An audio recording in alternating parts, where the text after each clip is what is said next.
Hey, colleagues, and welcome to today's webinar on artificial intelligence and library and information science education and practice in Africa. Colleagues, AI has become a topical issue across the globe. And just like other areas of our lives, it is very important, especially for us as library and information science professionals, to be informed, involved, and contribute to the ongoing discussions on AI. It is for this reason, among others, that the Library Education and Training Institution section of AFLIA, that is LIS, under the leadership of Dr. Sarah Kadu, has put together this all-important and timely webinar to delve into 4 pivotal dimensions that shape the AI-LIS interaction in Africa. Colleagues, to unearth these key issues of AI, I have with me 4 panelists in the LIS profession who have diverse knowledge and expertise in AI to do a presentation on the topical issues of this webinar. Before I introduce the panelists for this webinar, I would like to thank our host, AFLIA, and more especially the Executive Director of AFLIA, in the person of Dr. Helena Hassamwa Hassan and her team for the support given to LIS over the years, and also thank the members of LIS for putting together this webinar. My name is Monica Mensah Dankwa. I'm a senior lecturer at the Department of Information Studies, University of Ghana, and a member and public relations officer of the Library Education and Training Institution section of AFLIA, and I'm your moderator for the day. So now, to the well-balanced panelists. You will understand why I use the term well-balanced when I finish introducing our panelists for today. Colleagues, the first panelist for this webinar is Dr. Sandy Zinn, an associate professor in the Department of Library and Information Science at the University of Western Cape, South Africa. Dr. Zinn has worked as an academic in higher education for the last 20 years and has served in leadership positions in several LIS organizations, both nationally and internationally. Her teaching and research interests include information literacy education trends, green libraries, e-learning, information behavior, school librarianship, and research data management. Welcome, Prof. Zinn. Prof. Zinn, if you're here, can we just hear hi from you? Hello, and lovely to hear your voice. Thank you, Prof. Zinn. Colleagues, the second panelist is Dr. Audu Karim, a lecturer at the Department of Information Studies, University of Ghana, and an expert in AI applications. Dr. Audu is currently a member of Topic Selection Committee of the Department of Information Studies and a member of the Ghana Library Association. His major areas of interest include natural language processing, machine learning, deep learning, AI in libraries, image processing, and computer vision. Welcome, Dr. Audu. Dr. Audu. Thank you, ma'am. Thank you, madam. Thank you, Dr. Audu. The third panelist, colleagues, for this webinar is a professor of information science at Makerere University at the East African School of Library and Information Science, Uganda. Colleagues, he has served as head of department, dean, and principal of College of Computing and Information Sciences at Makerere University. His research interest is now in the areas of data literacy, data security and policy, information system security, knowledge management systems, and LIS education. Help me welcome Professor Constance Okello Oburak. Prof. Oh, thank you so much, Monica. Glad to be here. Prof. Glad to have you, Prof. Thank Colleagues, you. the last panelist is Meredith Saba from the Hunter Library at Western Carolina University in the United States. She is the department head for access, research, and instructional services at the Hunter Library. Prior to this, Saba was a faculty instructor, reference librarian, and departmental coordinator at the American University in Cairo, Egypt, and a STEM librarian at the University of California.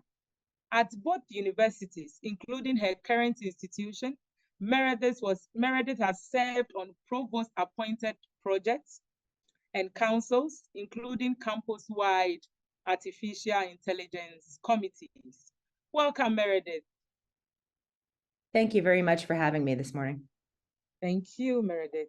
Colleagues, before our panelists start their presentations, kindly be informed that, like all other AFLIA webinars, this webinar will be recorded and made available on AFLIA's YouTube channel. Again, this webinar, as informed on AFLIA's website, does not involve certificate of participation. Kindly note that.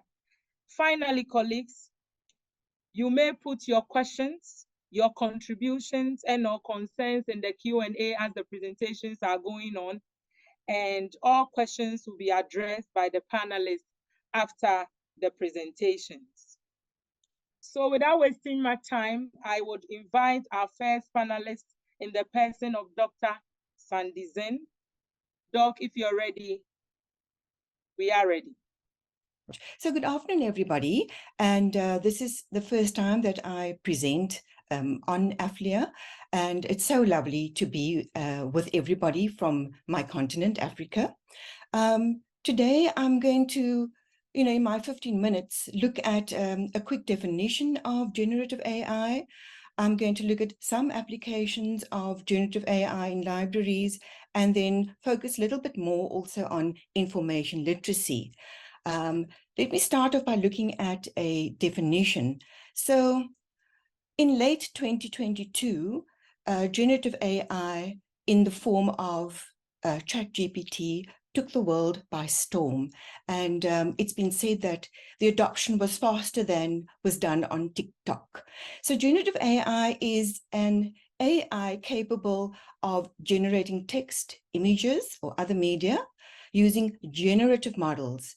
Generative models leverage the power of machine learning to create new content that exhibits characteristics learned from the training data. GPT stands for Generative Pre-trained Transformer. Now, as I've mentioned, the most popular generative AI tool is ChatGPT, but some of you may have heard of DALL-E, which creates images, WordTune, which is used for rephrasing, and Speechify, which is your text-to-speech, and these come in the form of Chrome extensions.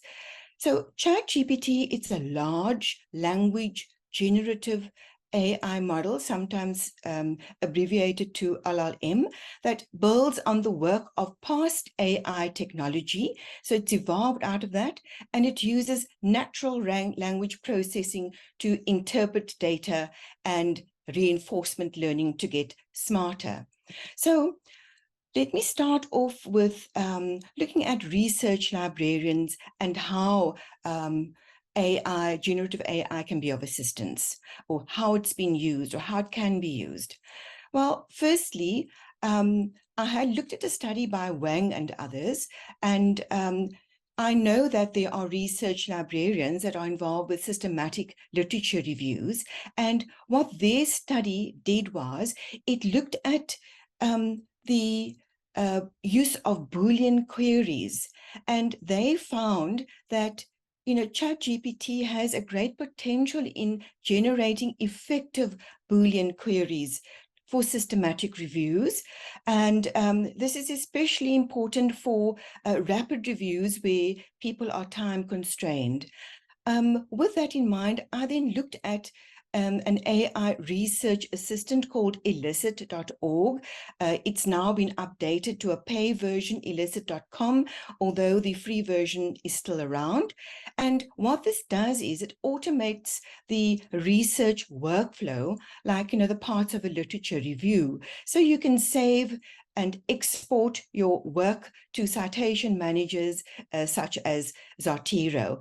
I then went and used Elicit to see what it would give me in terms of chatbots and libraries, a topic like that. And it did a really brilliant spreadsheet for me with a paper title, the author, the DOI, the abstract, as well as the outcomes measured. And elicit.org or .com these days, they use the semantic scholar, that particular search engine. So all of their articles are actually authentic. Another research assistant AI tool is Consensus. What I liked about Consensus is that it enables you to cite in any particular format that you would like. Of course, there are other research assistant tools that are around, which research librarians could inform people at university about, researchers or lecturers, such as Genie.ai. And there is petal.org, which I've kind of practiced on, and it produces really an array of research references that are really good in any reference style, petal.org. So librarians, in practice, they are involved with teaching people how to search the internet. But I must say that, searching the web has changed dramatically over the years. I mean, who remembers Alta Vista or the meta search engine Dogpile? Or even Ask Jeeves, which was supposed to be the natural language search engine. And I know that many librarian training workshops concentrate on Boolean logic, teaching people keyword identification, search queries.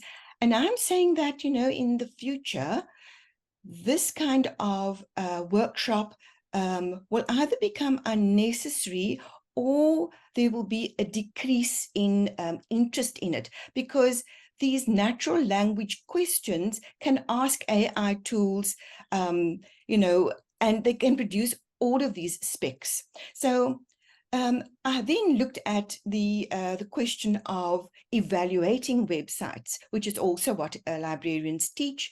And this is where, for example, ChatGPT comes short, because it suggests how you can go about evaluating for reliability of a website. It can give you tips, but it actually can't give you answers. I like Phil Bradley. I call him my internet search guru, and he produced this quote. He said, by the end of this year, internet search will have evolved into something completely different. AI isn't going to be a Google killer, but it's going to be a Google evolver. And perhaps we won't be Googling it anymore. We will be ChatGPTing it instead. And in 5 years' time, the idea of returning a list of hits from websites, to answer a query is going to seem laughably inept. With that, I thought, let me take a look at, the use of AI LLMs in libraries already. And I'm aware that we are, working on the African continent. But I must say that out of 90 references that I found in my searching on the databases as well as on Google Scholar, very few actually emanated from Africa. So you can see that some of the examples that I've given here for Seattle and for Bulgaria, for example, I thought that I would put it in, hoping, of course, that the presentations will be made available to people who would like to have them. So I'm looking then at the potential benefit of AI in libraries, bearing in mind that, some of these services already exist. But the current generation of library management systems, they use rule-based automation for library activities.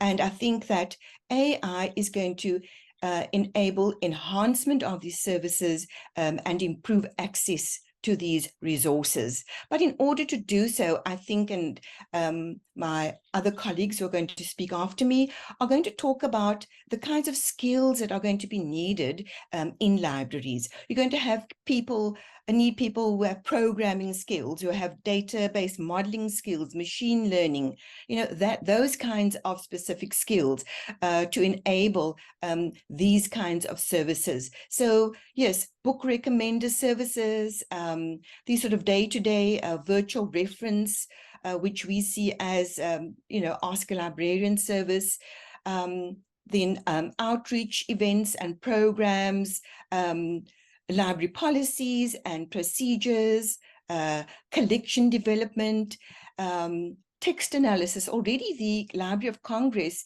is using text analysis tools to analyze the content of digitized collections, so that you can improve access. Cataloging. This is an interesting one because the University of Michigan Library is already using machine learning algorithms to automatically add subject headings to the catalog records. But the author Breeding, he writes that he tried to create a cataloging record using ChatGPT and he obtained a mutilated result. So I think that the human element is still very important despite the use of AI. Of course, AI will be really useful for disabilities, and there are a number of AI tools that are already out there for text-to-speech and audio descriptions for people with visual impairment, and then, of course, translation services.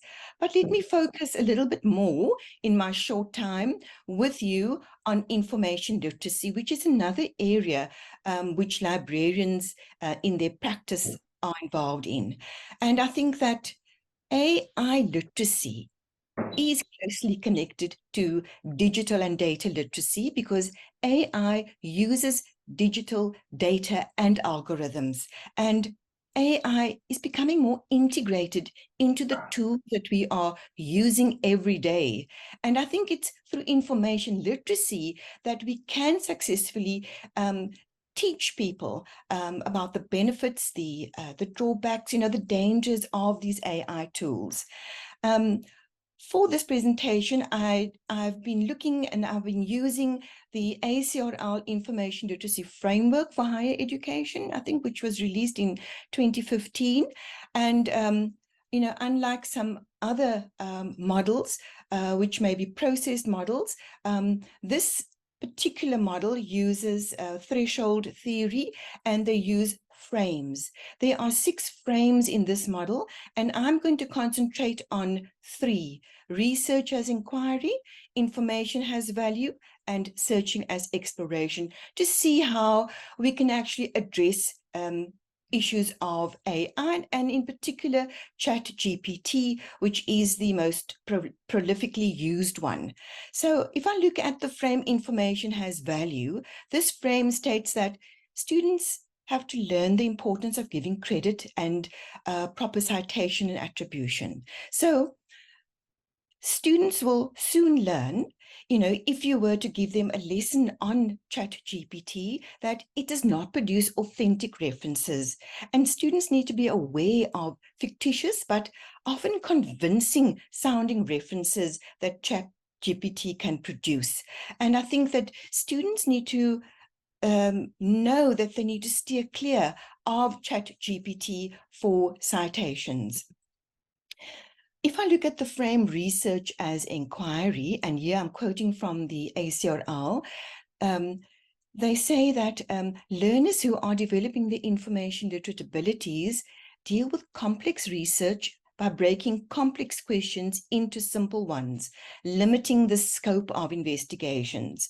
And as you saw when I spoke about elisa.org and consensus, for example, ChatGPT does it very well, breaking down complex questions. So, they can narrow the search very easily. They can come up with search terms and synonyms and produce concept maps, for example.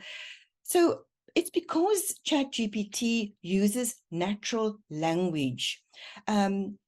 Students can actually ask it a question, because this is actually what happens when students, use Google. They put a whole question in there, except this time, ChatGPT can actually answer more constructively than Google's thousands of hits that they get.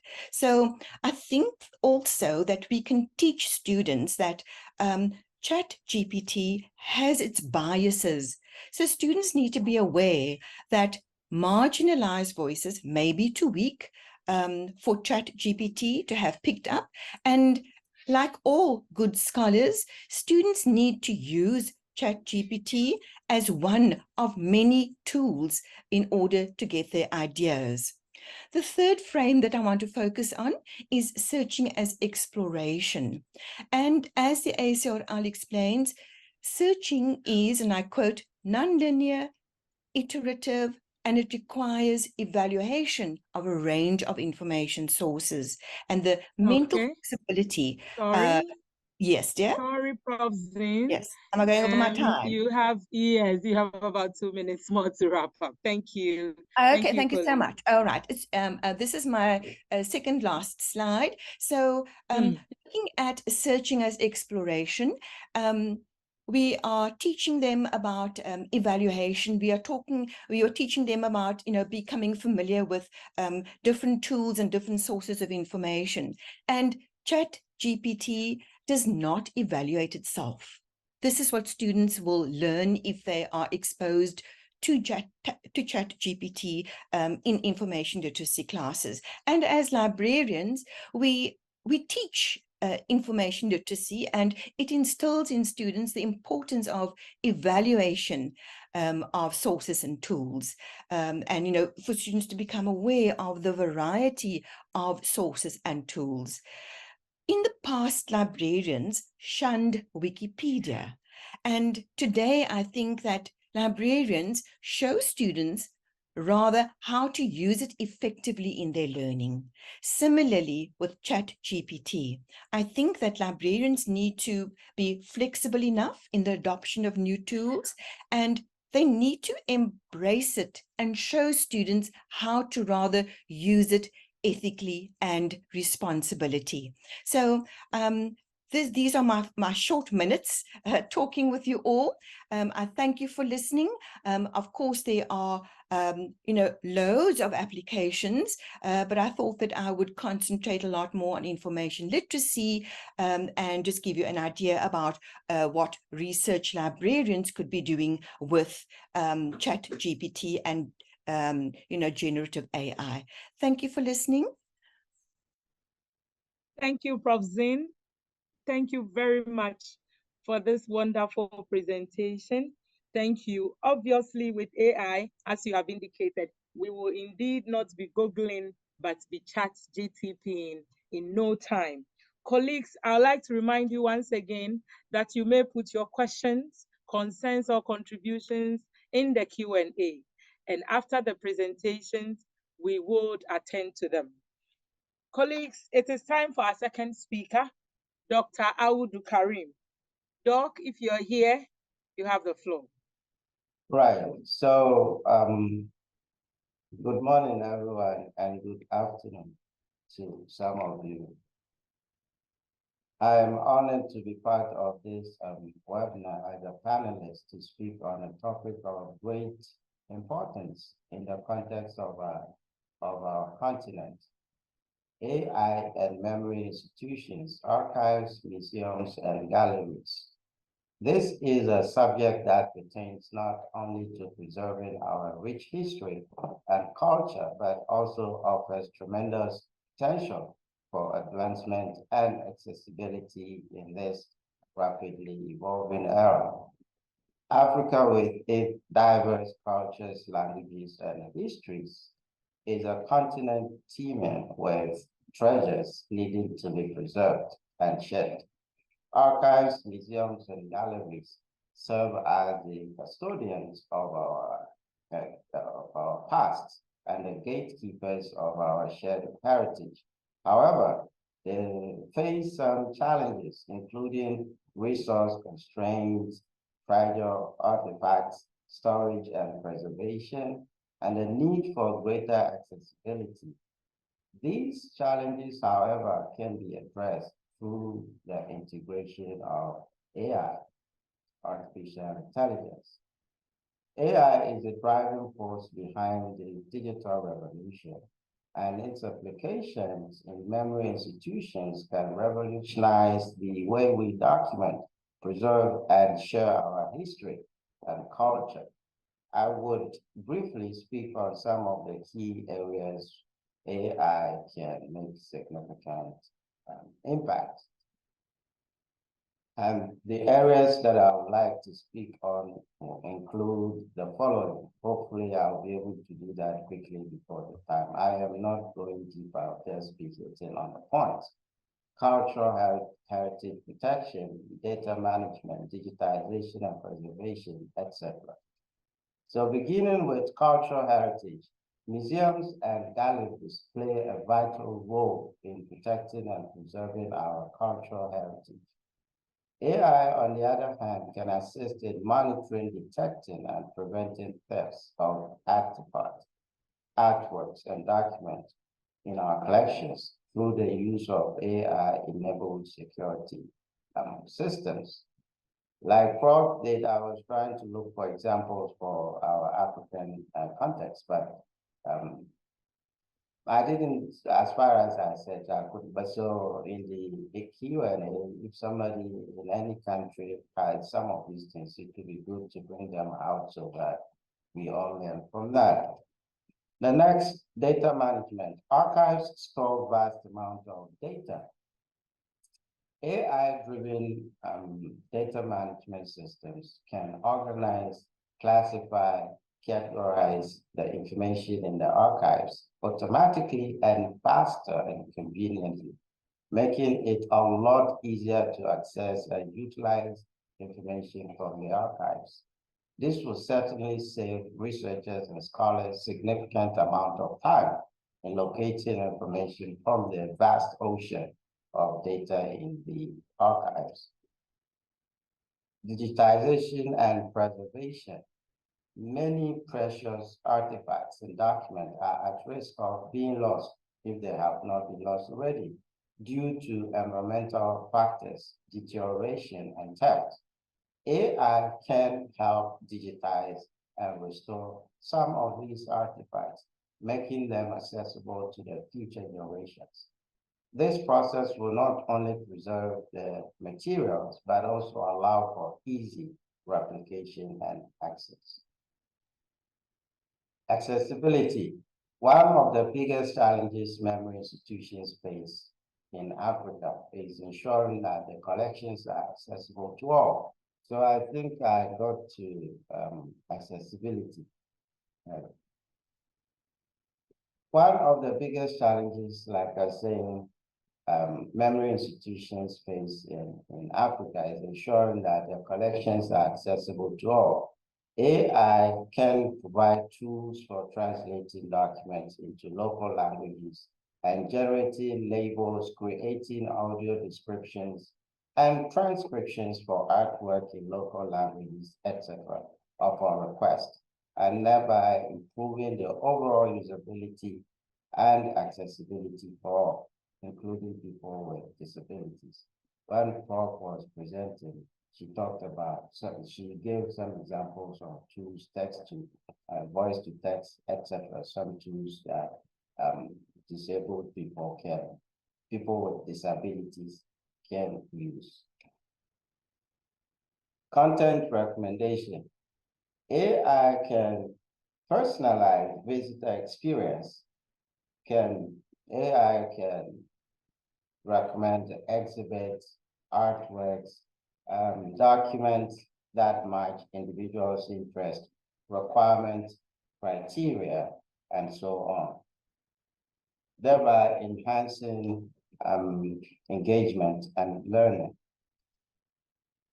Research assistance for historians and researchers in particular, AI can provide invaluable assistance in searching through vast archives quickly and conveniently, and most importantly, conducting sentiment analysis on historical documents, bringing into focus new insight and perspectives.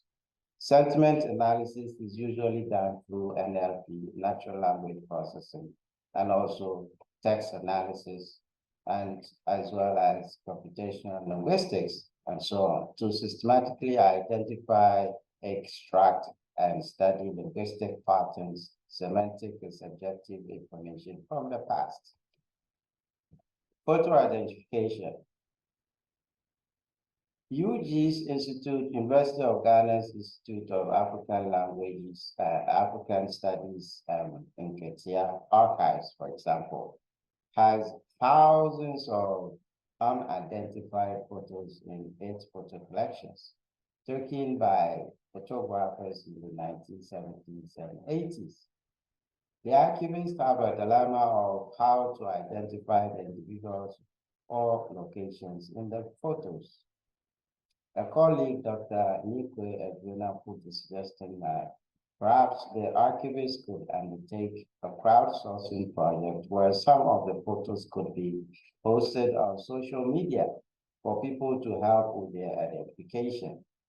Well, this is a typical example of where AI could come in handy through computer vision to identify people and to some extent locations or places, if their infrastructure is available and supplied. Attribution.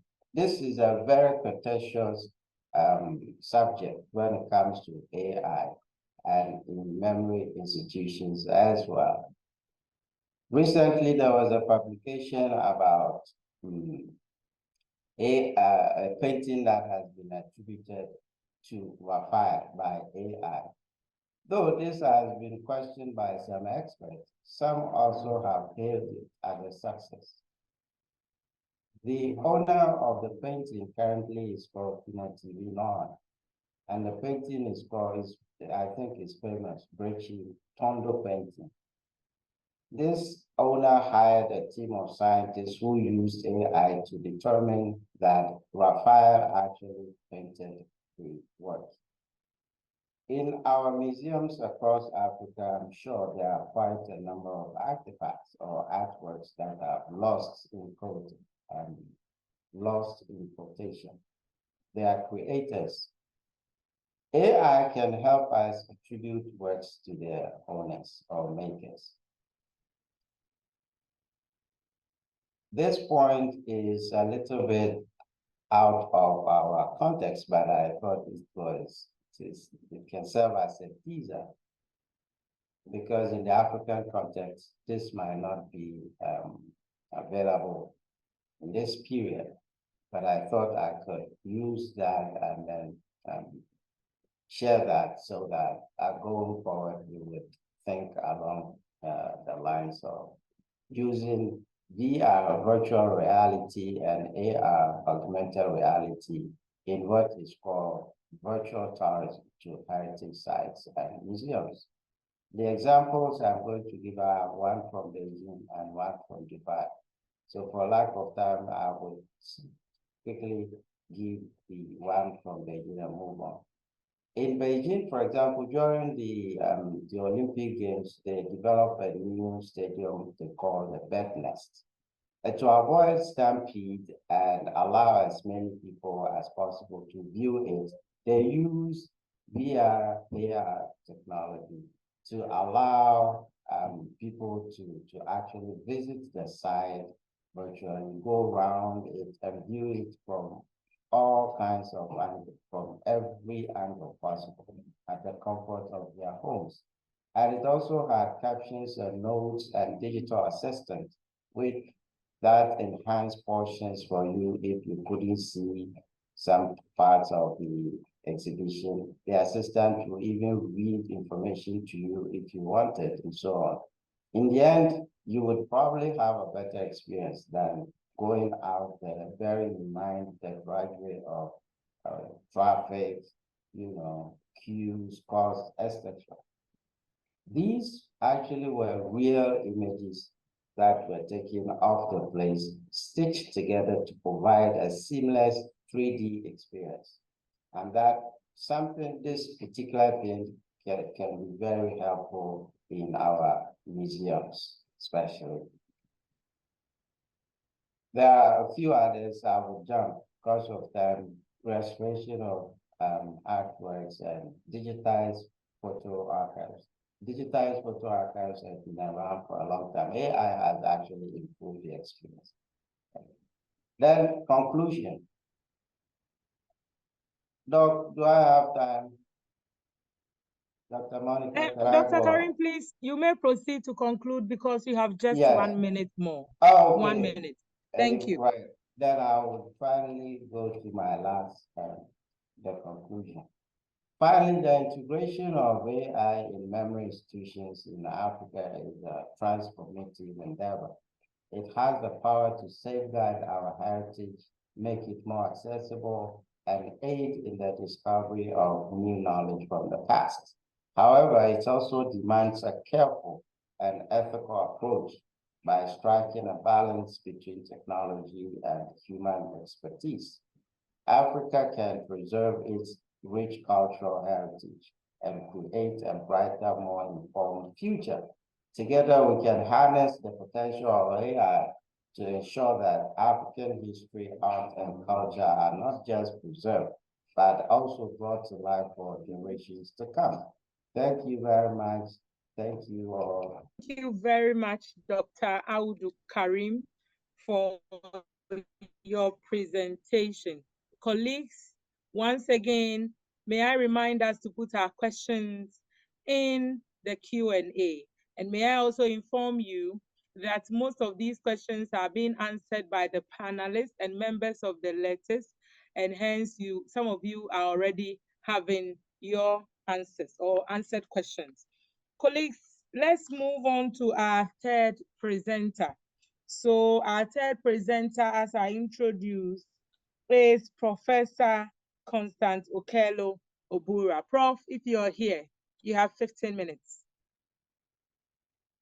Well, thank you so much.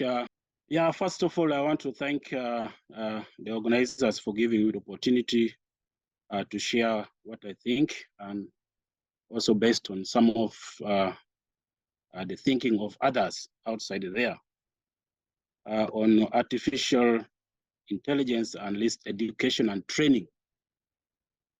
I don't need to introduce myself. I was already introduced. This is the presentation plan. Want to understand what is artificial intelligence, and I don't think I will spend much there. The advantage of speaking after others is that certain things you find covered already. Then what is LIS education and training? There is this conception of combining LIS education and training. So I want to look at it from professional point of view. Then look at the integration of AI in LIS education and training. Then what do I say about the core knowledge areas? Then I will ask some big questions, because and engagement like this is also good to learn from others, especially if people like us who are from the training wing. So we need to hear from you. So briefly, I think Professor Zin heavily explained what artificial intelligence is. Allow me just to choose two words there: human intelligence. I think that's very important. When you talk of the AI, we're talking of something that exhibits some form of human intelligence. Also, we are talking of something that that interlink technologies. We are also talking of the issue of training machines to learn how to reason, solve problems. And in most cases, from education perspective, we want to train the graduates who can go and solve problems. Then the last concept or part of it that is important for us to reflect on is that in many cases, humans supervise an A. I think Professor Azin talked of this. You don't need to leave the artificial intelligence without supervision. It must be directed to what you want. Otherwise, they always say, garbage in, garbage out. These are, to me, are very important and issues that we need to have behind our background as we embrace artificial intelligence. My screen, why is it not moving?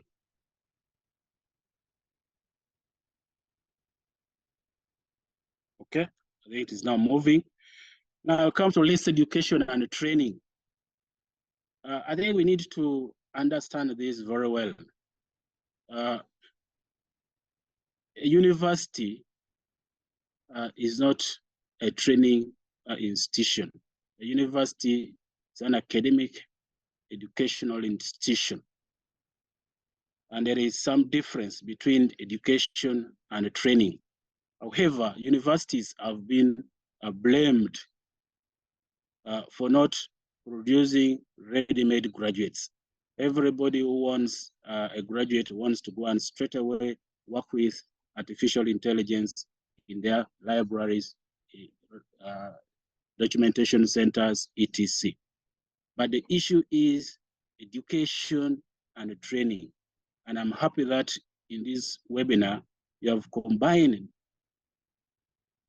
those who are engaged in the practice and those who are engaged in knowledge transfer or educating the human resources. So universities engage in educating. The training is the work of the practitioners or institutions. They collaborate with academic institutions to ensure that they have a tailor-made curriculum meant for that, so that they can be in a position to execute duties that are in the organizations. But expecting a ready-made person is demanding too much from the university. I think this need to be clear, and that is why the practitioners need to work closely with the academic institutions. Now, this issue of core LIS education courses, this has been has been debated. People have come, IFLA has come, every organization has come with the core LIS courses. But one fundamental issue that remains is the diversity. The diversity in the content should take into consideration the environment in which Africa exists, institutions in Africa exist, or different countries, the social development, education systems of particular country, and also the IC developments. So as we talk of the LIS core courses, let's be mindful of that kind of diversity. Even in Africa, we cannot say this must be the core courses, because some of the courses that are not core in West Africa might be core in East Africa, or some courses that are core in South Africa might not be core in West Africa.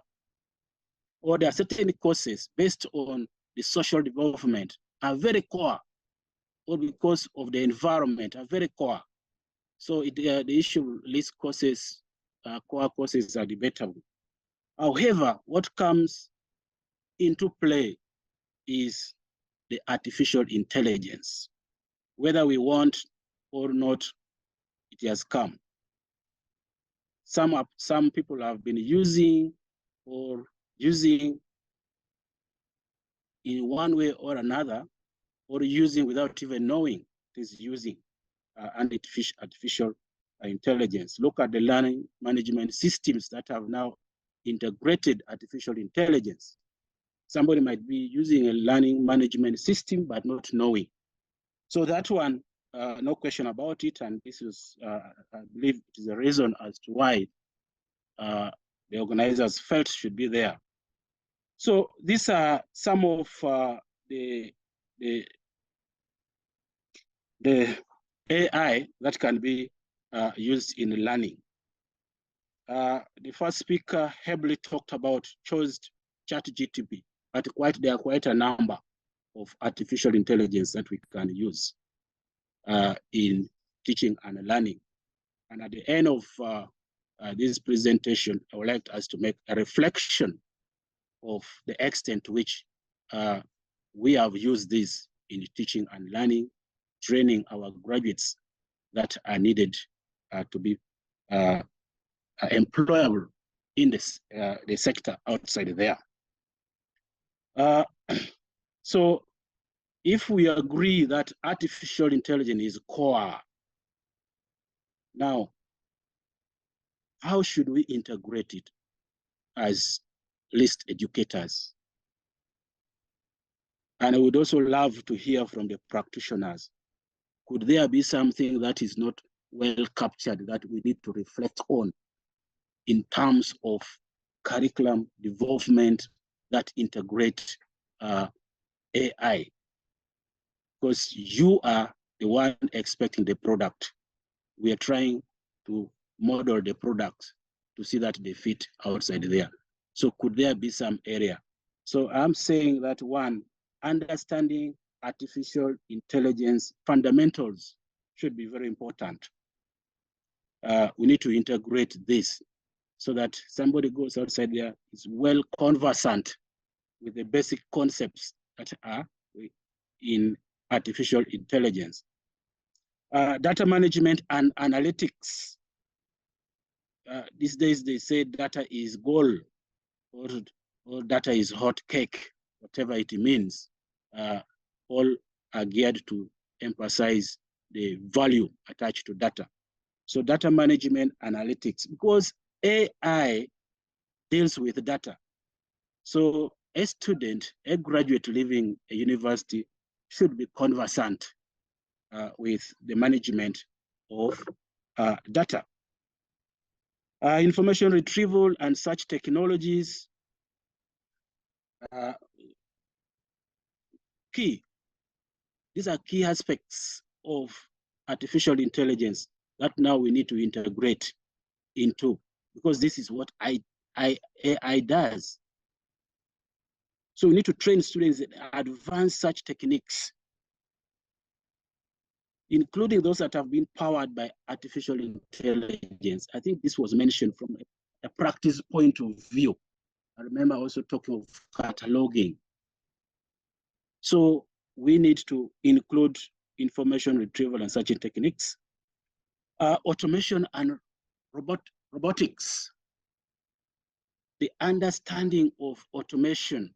We need to make learners be familiar with automation technologies, including robotic process automation. Actually, one of the core courses that we need actually to think about is automation and robotics.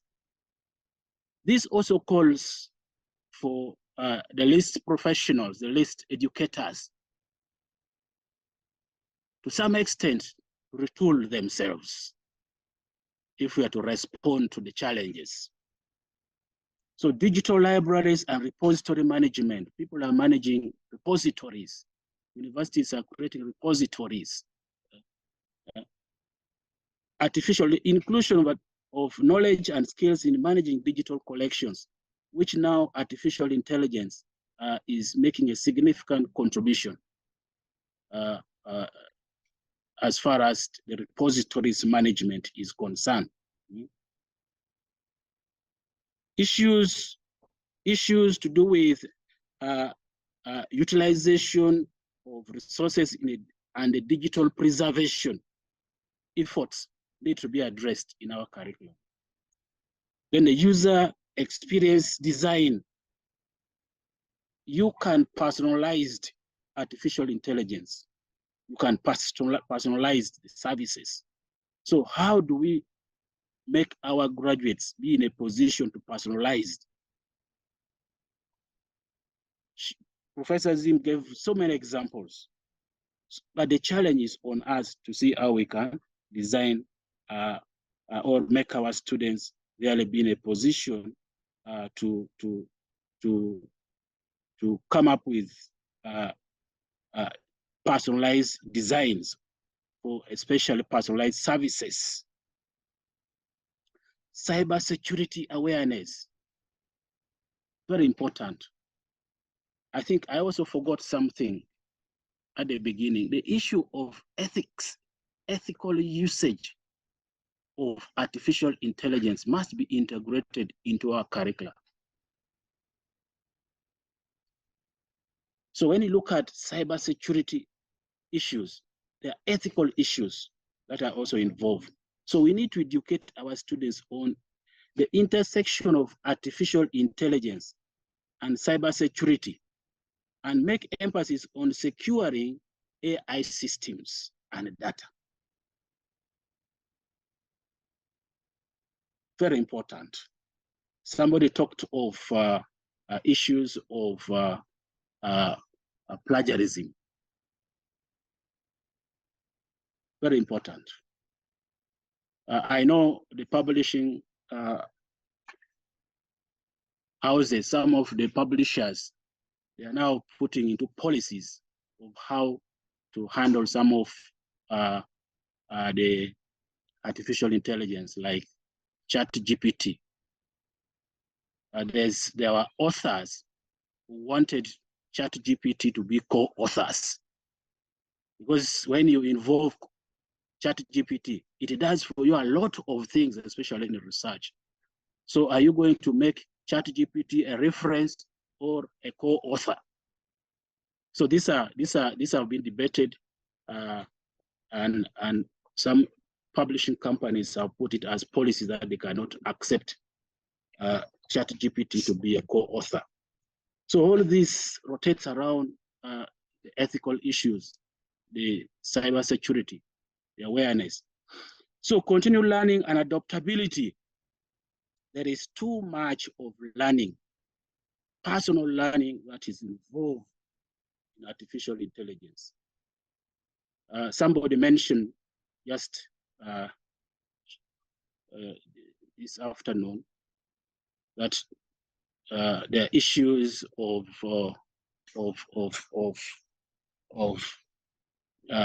the debates surrounding certain webinars, that in the future probably there will be challenges because people are going to be learning so many things by themselves.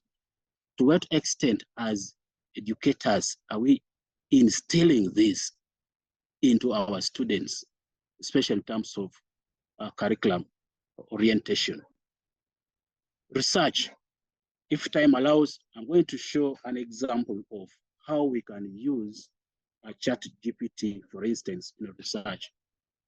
I am aware that there are those who have condemned the use of artificial intelligence, especially the ChatGPT in research. But I want to disagree and say that we just need ethical usage. You cannot replace the human intellectual content in the use of artificial intelligence. You must supervise, you must direct on what you want. So that intellectual component is very important. The core areas which are debatable, and it is okay with me to be debated. One, courses peculiar to the country's environment becomes core. I said in Africa, we're in Africa, but there's diversity in terms of environment, social development, education systems, and ICT development. Integration of relevant artificial intelligence, data management, data visualization, database management, machine learning, domain knowledge, programming and computing, automation and robotics, information system security. So this is, to me, it is not rigid because you can still look and see which courses are peculiar to us. These days, some people are teaching how to use internet at the university. In some universities, that is not what is taught. Yeah. Others are even teaching Microsoft Word. Yeah. But in some university, that is learned at elementary level. So that's why we are saying courses peculiar to the country's environment. Thank you by putting these big questions. Have IT technologies been integrated into this curriculum in Africa? Question for all of us. I would love to hear also from people and the participants. To what extent do LIS faculty integrate IA into their teachings? And finally, to what extent have LIS students adopted artificial intelligence in their LIS education and research? If we talk of collaborative and lifelong learning, so to what extent? Thank you so much. Thank you too for coming. These are very thought-provoking questions, and I believe all participants here are thinking through them. So, colleagues, before we invite our last speaker for the day, let me again mention that this webinar was put together by LIS of AFLIA with support from our host, AFLIA. Colleagues, once again, I'd like to kindly encourage you and your institutions that are not yet members of AFLIA to contact AFLIA membership office, whose details appear on the AFLIA website, to register and be a part of this great AFLIA family. So our last presenter for the day, colleagues, is Meredith Saba. Well, good morning, everybody from the United States. It's about 9 a.m. here. And I'm going to speak about artificial intelligence and how libraries, academic libraries, and librarians have gotten involved in the campus conversation on AI that's happening on different campuses. I'm going to focus particularly on the campus that I was previously at before my current position. So my current position, I am a new department head at Western Carolina University in North Carolina in the United States. And I oversee all the access, research, and instructional services for this library. I've been here about 2 months, but prior to my appointment here, I spent almost 5 years at the American University in Cairo. So I was a librarian there. I was teaching, I was faculty. I was also doing providing research services, reference services for faculty and students. And I was also one of our departmental coordinators. So this is a photo set of what the university looks like and our students and our library as well. As you can see, it's quite a large building, and we housed lots of different units within this library. So it wasn't just about the librarians and about the public services and the collections, but we also housed the university writing program and the Center for Learning and Teaching. So we had all these units under one building, and that, I believe, created such a great synergy between all of these units to work with one another on projects such as AI going forward. So this is a picture of our AUC Center for Learning and Teaching, our CLT as we call it, staff. And they were just so instrumental in helping all of the faculty on campus and the library on instructional design. For example, creating syllabi for the class and incorporating certain skill sets into the syllabi for every discipline. Also encouraging us with best teaching practices for the classroom and classroom management, how to go about creating interactive activities in the classroom to engage our students in the learning that they're, everything that they're doing in their disciplines. And then also creating effective assessments. And that could take the form of any type of assessment, whether it be a quiz or an exam or whatnot, to test the knowledge and make sure that the learning outcomes are being met. And then we also focused with the CLT on competencies, which I'm going to speak to next. So I'm going to talk a little bit about some of the events that led up to librarian involvement in artificial intelligence conversations on campus. And then these are events that happened during the pandemic, and then get into what we've done over the past year. So what you're seeing here is a model of the American University in Cairo core curriculum for the liberal arts. And our core curriculum, these are courses that every student needs to take before they graduate. It's embedded in their liberal arts curriculum, which is based on the US model of liberal arts. And the libraries were very much involved as teaching faculty at this institution in teaching a course known as LALT 1020, Libraries and Learning Technologies 1020. And you can see in the lower part of the pyramid here, lower left corner here, in the blue, you have the LALT 1020 listed here, taken in tandem with the rhetoric and composition course, the writing course that students had to take in their first year. So students had to take this course. It was a mandatory semester-long, 15-week class, building in information skills into the curriculum. And everything that we taught in this course was translated right into their rhetoric and composition class, as well as all of these other core curriculum classes from the freshman level all the way up to the capstone level as a senior, a graduating senior.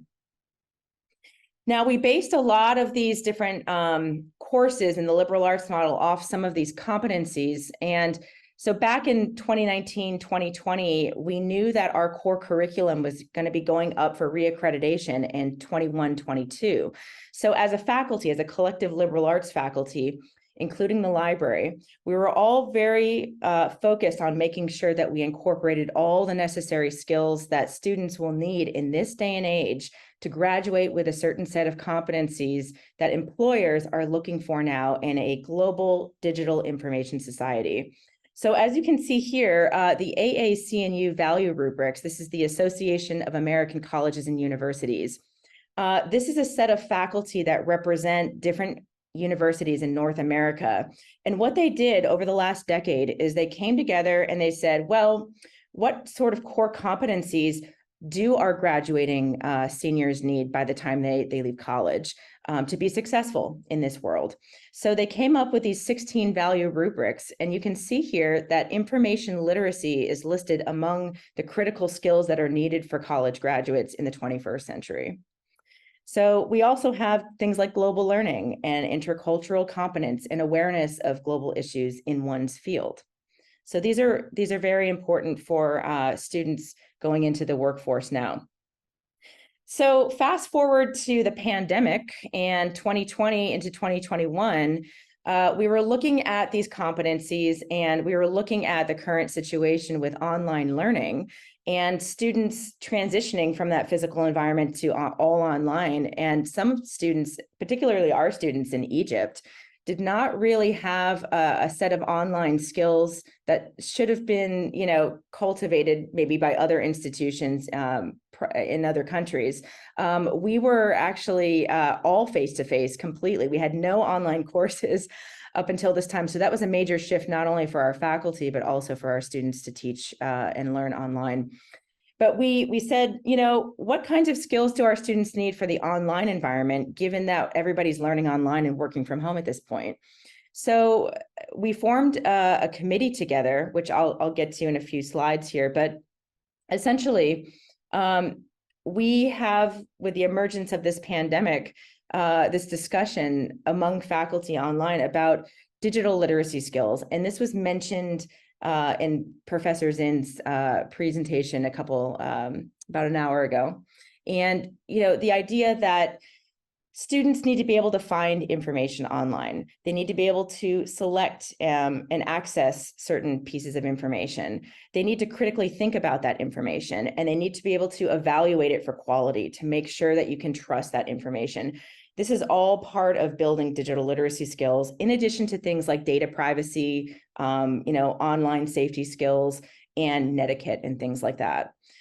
So we had this faculty conversation about digital skills, and the library was very much involved in this campus conversation because we were teaching this LALT 1020 course, and there is so much overlap between information literacy and digital literacy.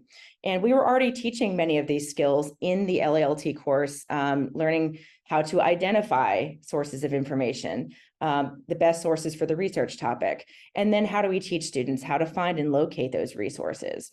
How, again, to evaluate those for quality.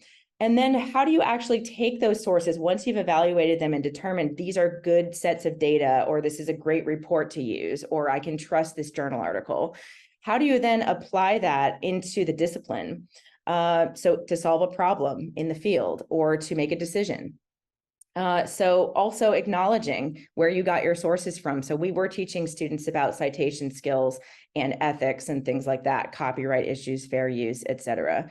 So, this came kind of a natural synergy when we were talking about information literacy and digital literacy.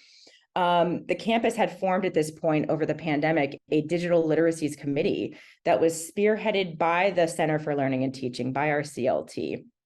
And the focus was really developing those digital literacies and embedding them into the core curriculum. And knowing that we were going up for reaccreditation, we wanted to really hone in on some of those new skill sets in the online age. So what we did is the CLT formed this committee, and they invited faculty from different departments to sit on it, including representatives from the academic library. So I was one of those representatives, and we formed these subcommittees to assess, first of all, the needs of the campus and the needs of each discipline, with representatives from each department and each school. What types of digital skills should be taught in this day and age within each major? So we conducted a needs assessment. We also had a subcommittee to create a toolkit of resources to integrate digital literacies into the classroom, to really curate and develop all these resources that faculty could use in their teaching and learning. So what I'm going to show you now, let me just switch over to this screen here. And you can see in this Excel spreadsheet, when we had all the faculty involvement on this, we did come up with a list of skills, digital skills that we wanted our students to learn in this day and age. And they really span so many different aspects of digital literacy and information literacy. The library was very much involved in forming all of these hard and soft skills, both, that we want our students to learn, particularly with digital ethics, with copyright, fair use, misinformation, intellectual property skills. What should students know about their privacy, digital privacy, and big data management, things like that. So you can see here, this is a very, very long list, but this was a massive amount of discussion among the faculty about what skills are needed across the disciplines. And the library had such a great role in providing that information aspect, the information literacy aspect to these skills. So going back to my PowerPoint here, let's skip forward a little bit here.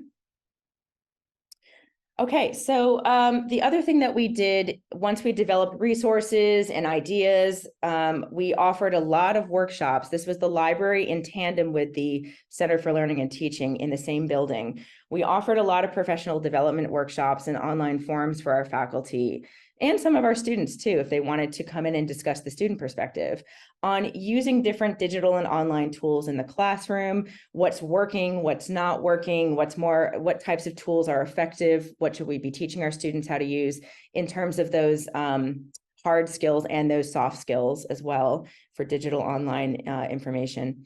And, how do we embed DL skills and IL skills into the assignments, into the syllabi, into the class activities that we do, and into the assessments.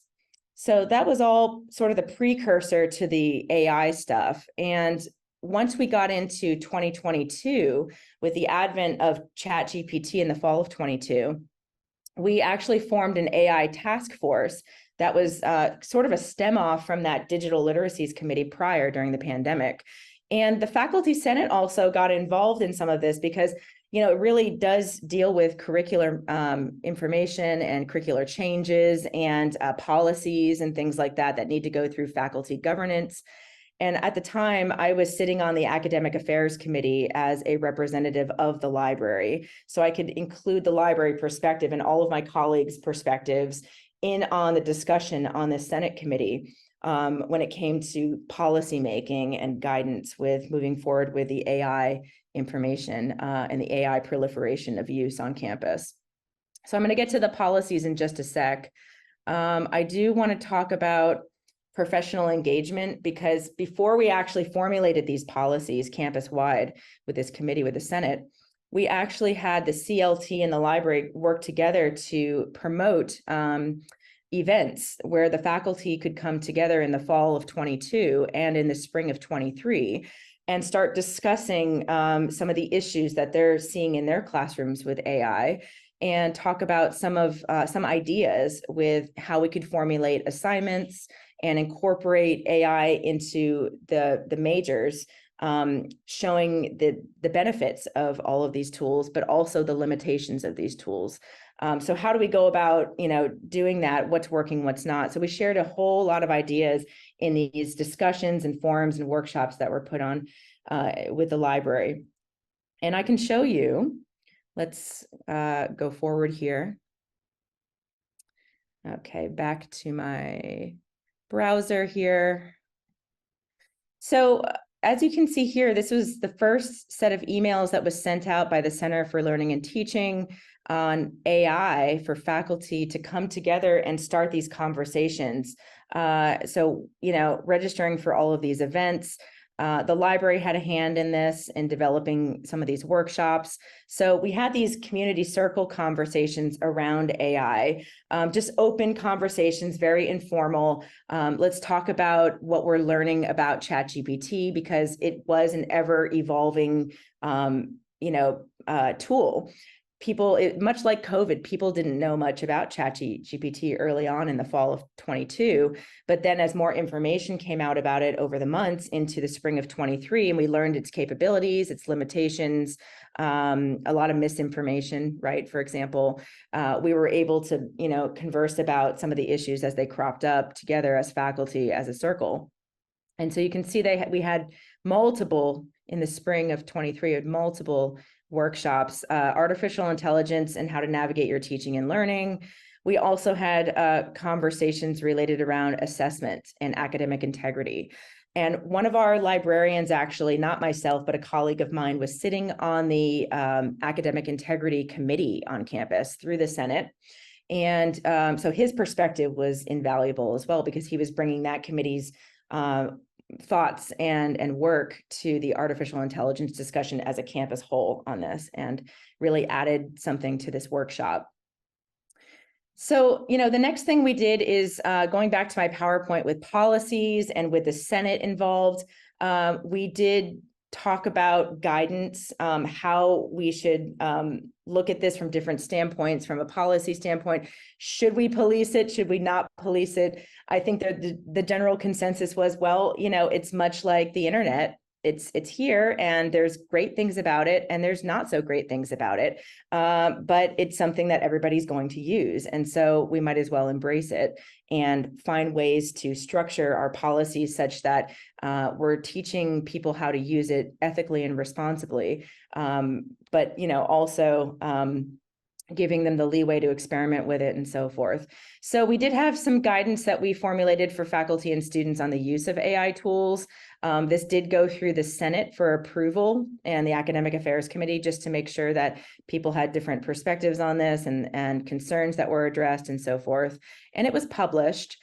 And then we also, going back to my PowerPoint slide here about coming up, this is the third point at the bottom here, the AI task force actually, much like the Digital Literacies Committee, developed a toolkit and a set of resources that faculty could use in the classroom. And we didn't just focus on ChatGPT, we also focused on many other AI tools, because the reality here is that students are not just using one AI tool. There are multiple out there that do different things, have different features, different information that's being spit out, and so forth. So, it's important to keep that in mind when you're talking about AI, not to just focus on one tool, but to look at the breadth of the tools. So in terms of the toolkit and the resources that we developed, so again, the library had such a great role to play in the conversation on this. We developed a set of resources for our faculty, and you can see here there's a bunch of drop down where, we have the general guidance that I mentioned earlier that I just showed you, but we also have a bunch of resources. Hello, So, Meredith. yes. Could you wrap up for us, please? Absolutely. I'll just be one more minute. Thank you. Okay. Thank you. You're welcome.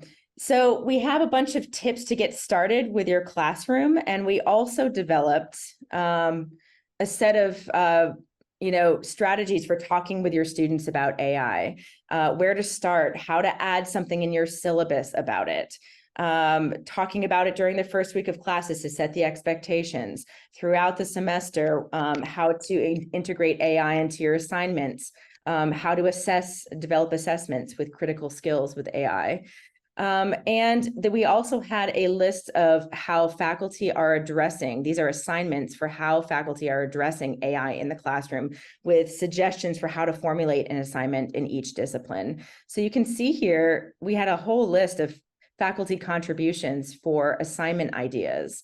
And the library had its hand. You can see here, I also created an AI assignment from the library standpoint, highlighting both the benefits and the limitations of these tools, particularly from the evaluation and the misinformation standpoint, because that is what we do as librarians. We teach people how to find information, but then how to ensure that you can trust that information before it's used. So just to wrap up, I will say that there are a number of library guides or LibGuides out there that speak to artificial intelligence. The University of Washington, this is a great resource if you're looking to build a similar LibGuide for your institution. Many of these institutions, here's the University of South Florida, has created a LibGuide with tools and resources for faculty and students on campus. The Arizona State University has also created a generative AI LibGuide with more information. So there's so many great examples out there of LibGuides that have been created. And this is something that I'd like to do at my new institution here at Western Carolina, since I've only been here a few weeks, but I'm hoping that our librarians and our faculty will be able to contribute their ideas to a research guide, similar to what you're seeing here with some of these other universities. But they're very, very effective, very informative for everybody to use, with resources all in one place. So I'm just going to say one last thing. They're on IFLA, on the International Federation of Library Associations listserv. There was a list of digital scholarship on AI and libraries, a bibliography of papers that have been published in our field over the last year or so. And this is great. I can put this in the chat for everybody if you want to take a look at this, because if you're thinking about publishing, this is a great resource for literature review. It's great to see what other people around the world are doing with libraries and AI. It's very extensive. There's over 125 references here. So I will put this in the chat for you all. And thank you for listening. I appreciate your time. And please let us know if you have any questions. Thank you very much, Meredith. Thank you for that presentation. That was very educative, practical, providing all the guidelines that we can use. Thank you very much. Colleagues, we have heard from our presenters. I believe we all have a take home. However, there are some questions, so it's time for Q&A. And I'll go straight to the chat room and see some of the questions, and then ask our panelists to answer them. So the first one was specific. And this question is posed to Prof. Zin and Prof. Okelo Bura.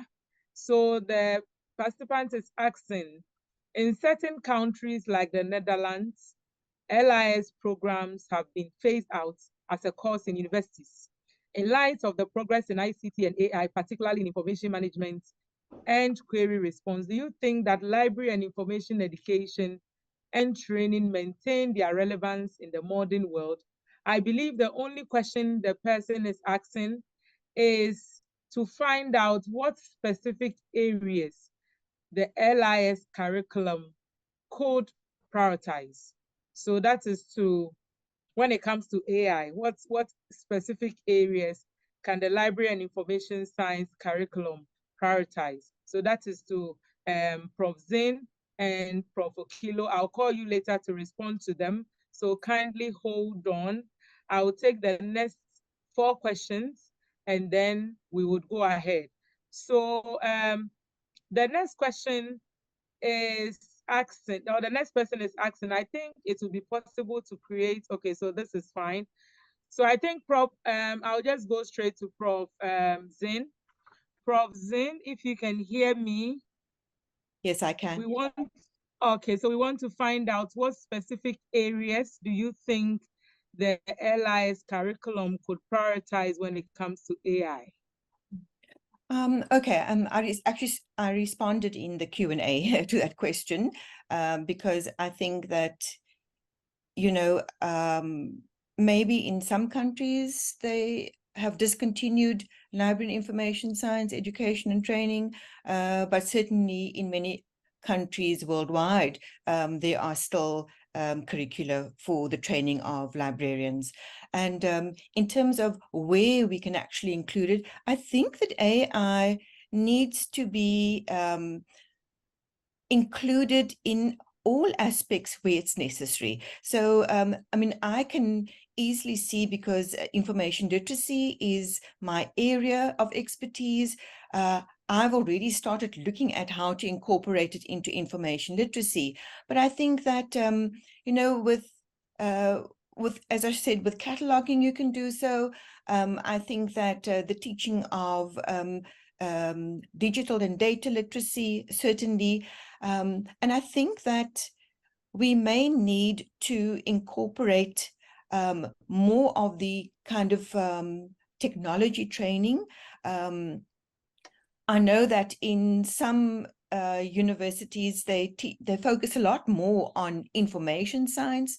So they would possibly be looking at programming and, you know, looking at machine learning, looking at data modeling. So for those universities that focus a lot more on information science, I think it'll be a lot easier. But at the same time, for those of us who have a cross between library and information science, I can certainly see an inclusion very definitely in information literacy.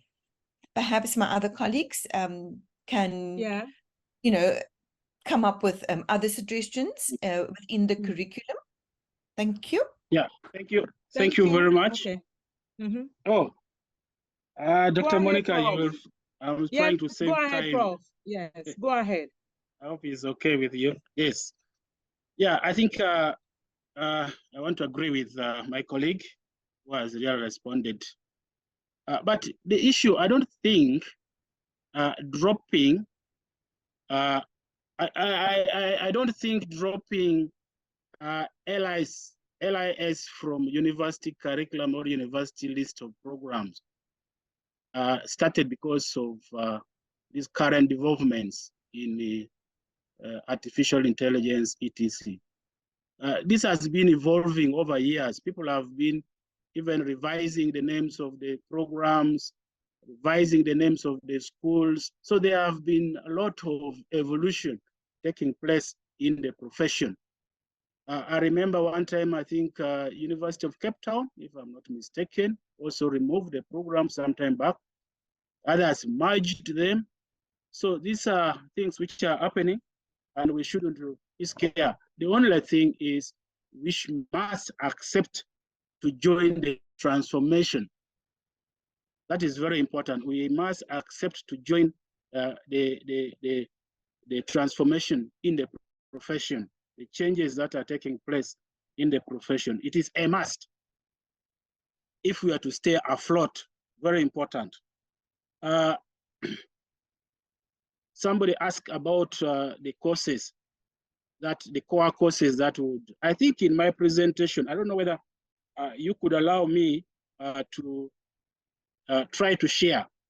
I remember talking about some of, yeah, when you listen carefully to what Professor Zin was saying, you get the picture that we need these courses. She was talking from the practice point of view. Now, from academic point of view, how do we anchor the training to really fit within the practice domain of today? So the issue of data management, the issue of data visualization, data-based development, machine language, the domain areas, the automation and robotics, information system security. Definitely a graduate coming from a LIS school should have this kind of knowledge today. And continuous revising of the curriculum will make our graduates fit in the marketplace. But if we continue with the traditional teaching, traditional system, traditional courses, without bringing the current dynamics, definitely we shall be challenged in most of the parts of the world. We shall be challenged. You might stay relevant in your village area, but you will not be competitive outside there in the global work environment ecosystem, what I would say. So these are the areas. When you look at your curriculum, do you have these kind of things? Yeah? So let us not be worried. Every profession actually is affected by artificial intelligence. Take, for instance, medicine. There are some people also try to get prescription, but I was very impressed. One time I was testing ChatGPT to make a prescription for malaria and accepted that it's not a human being, it's not a trained medical doctor, and gave very useful advice on what to be used, what to do, not just did not give prescription. So every profession is challenged, but the issue is to stay afloat. Let us change. Let us try to move with the latest development that are challenging the profession for us to stay afloat. So that is what I can say on this. And Dr. Monica, if you could allow, there was a question where somebody asked, because I had promised that I would show how somebody could use a ChatGPT on research. I don't know whether you could allow me to share that. Okay, go ahead, Prof. I will give you 1 minute to do that. Please go ahead. Okay, let me see. Thank you. Let me see how I can do it. If you could remove that screen share so that I can share this. Prof, no one is sharing their screen, so you can go ahead. Okay, thank you. So this is no, this is a different one. I think it is here. Yeah, this is it. I hope everybody can see this. This is where we started, where I started with ChatGPT. I said, get for me a research topic and the objectives of the study in the areas of use of ICTs in business information services for large-scale enterprises. Now, I was in charge of this because I've specified the areas. I just did not say I want a research topic in the areas. So this is what the ChatGPT came with. Strategic integration of information and communication technologies, ICTs, in business information services for enhanced competitiveness in large-scale enterprises. And here, propose quite a number of objectives. In other words, issues or the variables that you can investigate. Quite a number of them. And when you look at them critically, they are repetitions, but change of words in some instances or concepts. And that is why I said you should not rely on ChatGPT absolutely. The human intellectual input is important. Now, if it has advised you this way, it is now, the onus is on you to go and say, look at this and say, is this a researchable objective? Where can I get more literature on this?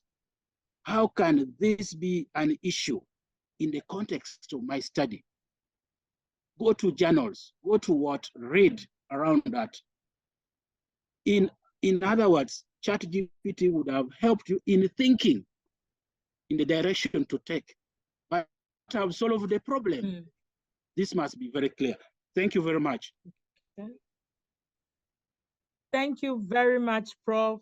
Thank you very much, our participants. I can see that there are no more questions. Most of the questions have been answered already in the Q&A. So I would go ahead with the rest of the webinar. I can't see any questions now, so let me go ahead. Thank you very much. So colleagues, all too soon we've come to the end of this great webinar. But before I give you the closing remarks by the letters of AFLIA, and hence at this time, I would like to invite the chair of letters of AFLIA to give us some remarks. The chair in the person of Dr. Sarah Kadu. Doc, if you are here, can you give us some remarks? 2 minutes. Thank you so much, Dr. Monica. Thank you so much, presenters. We've really enjoyed the presentations, and there's a lot that we've learned, and I'm sure even my colleagues have learned quite a lot. We do appreciate all the knowledge you've shared with us. Colleagues, we thank you so much for your participation. This webinar has been highly, highly subscribed. We've been 293 of us, but I can see people dropping off. Thank you so much. A good day and enjoy the rest of the day. Bye-bye.